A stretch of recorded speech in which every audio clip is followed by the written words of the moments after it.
રત્ન કલાકારો અને હીરા ઉદ્યોગકારો માટે રાહત પેકેજની જાહેરાત કરવામાં આવી છે ત્યારે ડાયમંડ વર્કર યુનિયનના ઉપપ્રમુખે રાહત પેકેજને લોલીપોપ સમાન ગણાવ્યું છે। માત્ર સંપૂર્ણ બેરોજગાર રત્ન કલાકારો માટે જ જાહેરાત છે। ભાવેશ ટાંક દ્વારા આ નિવેદન આપવામાં આવ્યું હતું।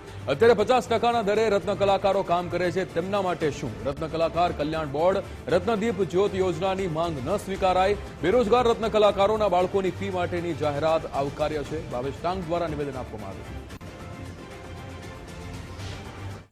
આજે જે જાહેરાત થઈ છે 13,500 જે શિક્ષણ ફી બારામાં તેને અમે આવકારીએ છીએ, પણ એમાં તમામ રત્ન કલાકારના બાળકને લાભ નહીં મળે એવું મારું માનવું છે, કારણ કે આમાં એવું જાહેરાત થઈ છે કે સંપૂર્ણપણે રત્ન કલાકાર બેરોજગાર હોવો જોઈએ।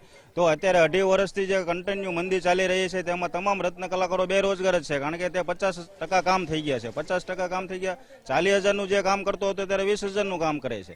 તો મોંઘવારી તો વધે જ છે, તો એમાં એને શિક્ષણ ફી કઈ રીતે ભરવાનું છે, એને પણ તકલીફ પડવાની છે। તો મારું એવું માનવું છે, આ કેવું છે કે આમાં થોડો ઘણો સુધારો કરવો જોઈએ કે તમામ રત્ન કલાકારના બાળકને લાભ મળે, એવી મારી માંગણી છે। આજની જાહેરાત કેટલી મહત્વપૂર્ણ છે રત્ન કલાકારો?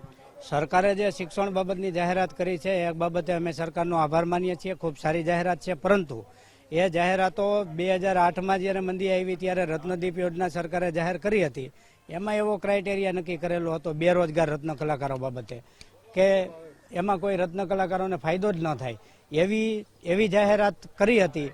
આ યોજના પણ રત્ન કલાકારોના ઘર સુધી પહોંચે અને ભૂલે સાબિત ન થાય એ માટે અમે સરકારને વિનંતી કરીએ છીએ કે એમાં તમામ રત્ન કલાકારોનો સમાવેશ કરવામાં આવે। બેરોજગાર અને અર્ધ બેરોજગાર જે કામે જાય છે પરંતુ જેમના પગાર 50 થી 60% ઘટી ગયા છે તેમના બાળકોની પણ ફી ભરવામાં આવે એવી અમારી માંગણી છે। સરકાર પાસે રત્ન કલાકારો ગુજરાતમાં કેટલા છે એનો આંકડો તો નથી, તો બેરોજગારનો આંકડો કઈ રીતે મેળવશે? બેરોજગાર હોવાના સર્ટિફિકેટ કોણ આપશે?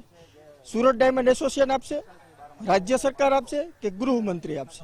બીજો પ્રશ્ન કે જે લોકોના પગાર ઘટી ગયા છે એ લોકોને શું શિક્ષણ ફીની જરૂર નથી? રત્ન કલાકાર કલ્યાણ બોર્ડ શું કામ? રત્ન કલાકાર કલ્યાણ બોર્ડ એટલા માટે કે આ રાજ્યમાં કયા જિલ્લામાં, કયા ગામમાં, કયા તાલુકામાં કેટલા પ્રમાણમાં હીરા ઉદ્યોગ છે એનો આંકડો આપણે મેળવી શકાય અને એ જ બોર્ડથી આપણે લોકોને યોજનાઓનો લાભ આપી શકીએ। 70 કરતાં વધારે રત્ન કલાકારોએ સુસાઇડ કર્યા છે, ઓલરેડી એમની અમે આંકડો એમને સુધી પહોંચાડેલો છે। એમના પરિવારને મદદ નહીં, વ્યવસાય વેરો વર્ષોથી ભરે છે છતાં પણ કોઈ સુવિધા નહીં। વ્યવસાય વેરો જો કે મજદૂર પાસે લેવામાં આવતો નથી છતાં પણ અમારા કારીગરો ભરે છે, એ બાબતે કોઈ પણ જાહેરાત કરવામાં આવી નથી। નાની ઇન્ડસ્ટ્રી, મોટી ઇન્ડસ્ટ્રીઝ માટે નાની જાહેરાત કહી શકાય। આ નિર્ણયને અમે એટલા માટે આવકારીએ છીએ કે અત્યારે રત્ન કલાકારોને મદદની ખૂબ જરૂર છે, બાકી આ લોલીપોપ સમાન છે। રત્ન કલાકારોના શિક્ષણ માટે જે જાહેરાત કરવી છે એના માટે ખરેખર એક અમે સરકારનો આભાર માનીએ છીએ, પણ ખરેખર આ એક પગલું આવકારદાયક નથી। 13,500 એટલે મામૂલી રકમ કહેવાય। આજે પ્રાઇવેટ સ્કૂલો, સારી ઇન્ટરનેશનલ સ્કૂલોની અંદર 2-3 લાખ રૂપિયા તો ફી કહેવાય છે। તો સરકારી કર્મચારીના પગારમાં જો વધારો કરી શકતા હોય તો રત્ન કલાકારનો પગારો શા માટે વધારો ના થાય? અને જો એને પેકેજ જ જાહેર કરવું હતું તો ડાયમંડ વર્કર યુનિયન જે ઘણા સમયથી લડત કરી રહ્યો છે એનો સંપર્ક કરીને જો એનો સાચો આંકડો પણ એને મેળવી શકત। રત્ન કલાકારો જે 13,500ની સહાય કરી એ માટે સંતુષ્ટ છે, પણ આને માટે કોઈ ડાયમંડ વર્કર યુનિયનના સભ્યો જે રમેશભાઈ જેલરિયા છે, ભાવેશભાઈ ટાંક છે, હરિમારા છે, તેનો સંપર્ક કરવો જોઈએ। તે રત્ન કલાકારો સાથે સીધા સંકળાયેલા હોય છે।